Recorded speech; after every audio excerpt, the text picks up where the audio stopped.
नमस्कार साथियों, कैसे हैं आप सब लोग? आशा करता हूँ आप सब लोग अच्छे होंगे। देखिए आज है 1 जनवरी 2024।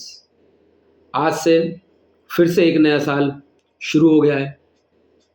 तो सबसे पहले तो आप सब लोगों को नव वर्ष की हार्दिक शुभकामनाएँ, हैप्पी न्यू ईयर। ये साल आप सबके लिए ऐसा रहे कि आपके जो भी जायज़ सपने हैं, जो भी जायज़ इच्छाएँ हैं, वो सारी पूरी हों। वर्षों का संघर्ष आपका इस वर्ष समाप्त हो जाए और अगला साल जो 2025 वाला हो, वो एकदम बदला हुआ साल रहे। वैसे मेरे लिए तो ये साल बहुत ज़्यादा अच्छा रहा। 2023 जाते-जाते बहुत सारी खुशियाँ दे गया, बहुत सारे पल ऐसे दे गया जो जीवन भर के लिए याद रहेंगे। हालाँकि 2022 ने जाते-जाते सबसे पहली खुशी दी थी। 9 दिसंबर 2022 को मेरा पहला रिज़ल्ट सप्लाई इंस्पेक्टर के रूप में आया था और फिर उसके बाद 2023 20 जनवरी को समीक्षा अधिकारी का रिज़ल्ट आया, जिसमें मेरा सिलेक्शन हुआ। आप सब लोगों के सामने है 2024। अब ये आप पर निर्भर करता है कि आप 2024 को ऐसा ही जाने देते हैं या इस 2024 में कुछ ऐसा करते हैं कि ये साल 2024 जीवन भर के लिए आपको याद रहे। आपके जो भी इच्छित डिज़ायर्स हैं, चाहे आप किसी भी एग्ज़ाम की प्रिपरेशन कर रहे हैं या और भी जो आपने प्लानिंग की है अपनी लाइफ को लेकर, उन सारी चीज़ों को पूरी शिद्दत के साथ, पूरे 100% कंसंट्रेशन के साथ करते रहें। क्योंकि कहा जाता है कि जब हम किसी भी चीज़ को पूरी शिद्दत से चाहते हैं, तो सारी कायनात हमें उसे मिलाने में लग जाती है। ऐसा मैंने सुना भी है और ऐसा मैं मानता भी हूँ, क्योंकि मेरे साथ में ऐसा हुआ है और बहुत से ऐसे लोग जिनको मैं पर्सनली जानता हूँ, इस तरह की चीज़ें हुई हैं। लगभग असंभव लगने वाली चीज़ें भी संभव हुई हैं। अब हम बात कर लेते हैं एग्ज़ाम को लेकर। आप लोगों को पता है कि 11 फरवरी को समीक्षा अधिकारी का एग्ज़ाम होने वाला है और उसके बाद 17 मार्च को यूपीपीसीएस का प्रीलिम्स भी है। तो बहुत से लोग केवल समीक्षा अधिकारी पर फोकस कर रहे होंगे, बहुत से लोग दोनों एग्ज़ाम पर फोकस कर रहे होंगे। तो सबसे पहले तो आप समीक्षा अधिकारी पे फोकस करेंगे, क्योंकि पहले 11 फरवरी को समीक्षा अधिकारी का एग्ज़ाम है। अब समय ज़्यादा बचा नहीं है, तो जब समय ज़्यादा नहीं बचा है तो क्या किया जाए वैसी स्थिति में? तो मुझे ऐसा लगता है कि कुछ ज़्यादा चीज़ें अब नई ना पढ़कर, जो आप लोगों ने चीज़ें पढ़ रखी हैं, उन्हीं को ज़्यादा से ज़्यादा आप रिवाइज़ करते रहें। सामान्य हिंदी को बहुत अच्छे से पढ़ते रहें। सामान्य हिंदी में घटना चक्र के साथ में वासुदेव नंदन हरदेव बाहरी से ज़रूर पढ़ना। वहाँ से आपको क्वेश्चन ज़रूर एग्ज़ाम में मिलेंगे।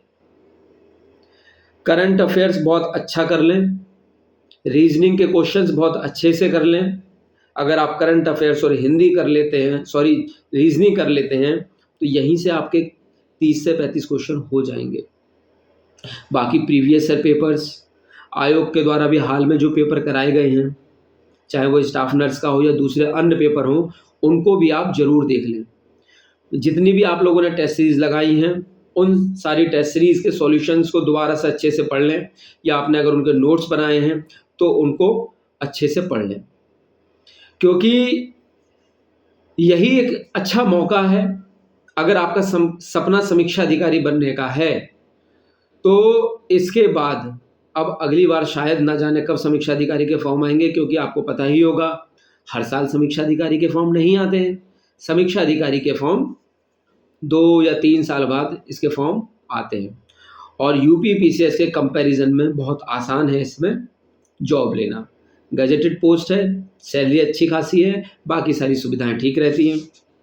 समीक्षा अधिकारी पर रहकर भी आप अपने आगे के जो भी सपने हैं उनको पूरा कर सकते हैं।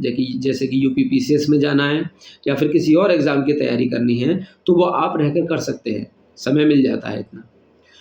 तो ये सारी चीज़ें ऐसी हैं कि आप जो है आज 1 जनवरी 2024 है, आज ही रिज़ॉल्यूशन लें। वैसे तो रिज़ॉल्यूशन हर साल लोग लेते हैं कि इस बार हम जिम शुरू करेंगे, जो लोग मोटे होते हैं वो जिम शुरू करेंगे। कुछ गलत आदतें होती हैं कि इस बार सिगरेट छोड़ देंगे या इस बार शराब छोड़ देंगे। बहरहाल 1 हफ़्ते तक चलती है, उसके बाद में फिर सामान्य रूप से चलने लगता है, क्योंकि 1 हफ़्ते बाद 2024 भी पुराना हो जाएगा, नया साल तो रहेगा नहीं। लेकिन बहुत सारी ऐसी चीज़ें पुरानी की पुरानी ही रह जाएँगी, हमेशा के लिए हो सकता है आपके साथ जुड़ी रह जाएँ, अगर आपने ज़रा-सी भी लापरवाही की। अगर आप पूरी तरह से बिल्कुल बेरोज़गार हैं, तब तो आप समझ ही सकते हैं कि ये वर्ष आपके लिए कितना इम्पोर्टेंट है, ये परीक्षा आपके लिए कितनी ज़्यादा इम्पोर्टेंट है। क्योंकि आज के समय में समाज में भी एक तरह से एक माहौल सा बना हुआ है कि जिसके पास में गवर्नमेंट जॉब है, उसी को टैलेंटेड माना जाता है, उसी का समाज में सम्मान होता है। हालाँकि ऐसा नहीं है, सरकारी नौकरी ही सब कुछ नहीं है, लेकिन आपको प्रूफ करना होगा। अगर आपके पास में गवर्नमेंट जॉब के अलावा बहुत सारे ऑप्शंस हैं, तो आप उधर मूव कर सकते हैं। लेकिन अगर आपके पास में कोई और ऑप्शन नहीं है, आपको लगता है कि ये गवर्नमेंट जॉब ही आपका, आपके परिवार का सामाजिक या फिर आर्थिक स्तर बढ़ा सकती है, बदल सकती है, तो उसके लिए आपको प्रयास करना चाहिए। पूरे जी-जान के साथ प्रयास करना चाहिए, ज़रा-सी भी लापरवाही ना करें, क्योंकि अब लापरवाही अगर करेंगे, तो उसका खामियाज़ा आपको भुगतना पड़ेगा। और वो खामियाज़ा ऐसा होता है, जब रिज़ल्ट आता है, तो चुप-चुप के आँसू बहाने पड़ते हैं, रोना पड़ता है, और कुछ चीज़ें ऐसी भी होंगी कि आप बाकी किसी से शायद शेयर भी ना कर पाएँ। तो 2024 को यादगार बना दीजिए, अपने लिए, अपने परिवार के लिए, अपने समाज के लिए। ये सब बहुत आसान है, करना क्या है? किताबें ही तो पढ़नी है, सही डायरेक्शन में पढ़नी है, सारी चीज़ें बताई गई हैं, उन सारी चीज़ों को आप फॉलो करें। मेरी स्ट्रैटेजी अच्छी लगती है, मेरी स्ट्रैटेजी फॉलो करें। और भी बहुत सारे लोग, बहुत सारे टॉपर्स बताते हैं, बहुत सारे सेलेक्टेड बताते हैं, उनकी स्ट्रैटेजी आपको अच्छी लगती है तो आप उनकी स्ट्रैटेजी फॉलो करें, क्योंकि ज़रूरी नहीं है किसी एक व्यक्ति की स्ट्रैटेजी सब लोगों के लिए कारगर हो। किसी को कोई स्ट्रैटेजी अच्छी लग सकती है या उस पे काम कर सकती है, किसी के लिए कोई दूसरी स्ट्रैटेजी अच्छी लग सकती है। अपना रोज़ शेड्यूल बनाएँ उठकर कि मुझे आज क्या-क्या पढ़ना है, वो चीज़ें तो कम से कम रोज़ कवर होनी ही चाहिए। आपको अपनी दिनचर्या में रोज़ करंट अफ़ेयर्स, रोज़ हिंदी और रोज़ कोई एक टेस्ट सीरीज़ रोज़ ना करके आप 2 या 3 दिन में करें, लेकिन करंट अफ़ेयर्स, हिंदी आप रोज़ करें। आपको करनी ही है, इसको बिल्कुल भी स्किप नहीं करना है। इनके साथ-साथ आप जो है अल्टरनेट डे पर सब्जेक्ट पढ़ें, जैसे कि किसी दिन पॉलिटी पढ़ा आपने, तो किसी दिन आपने हिस्ट्री पढ़ा, किसी दिन ज्योग्राफी पढ़ा, तो एक दिन में 2-2 सब्जेक्ट पढ़ें। इस तरह से चीज़ों को पढ़ें। जो भी शॉर्ट नोट्स बनाए हैं या जो भी आपने चीज़ें पढ़ रखी हैं, एक टाइम फिक्स कर लें कि आपको रिवीज़न करना है। तो समय को 3 भागों में डिवाइड करें। एक समय जिसमें केवल आपको रिवीज़न करना है, रिवीज़न के अलावा कुछ भी नया नहीं पढ़ना है, केवल और केवल रिवीज़न करना है। एक समय आपको ऐसा रखना है जिसमें आपको हिस्ट्री, ज्योग्राफी, पॉलिटी या जो चीज़ें बची हैं आपकी, उनको कवर कर लें। एक समय में आपको हिंदी और करंट अफेयर्स पर फोकस करना है। इस एग्ज़ाम की जान है सामान्य हिंदी। सामान्य हिंदी में अगर आपके 55 नंबर आते हैं, 55 प्लस नंबर आते हैं, तो आपके बहुत ज़्यादा चांसेस होंगे फाइनली सेलेक्ट होने के।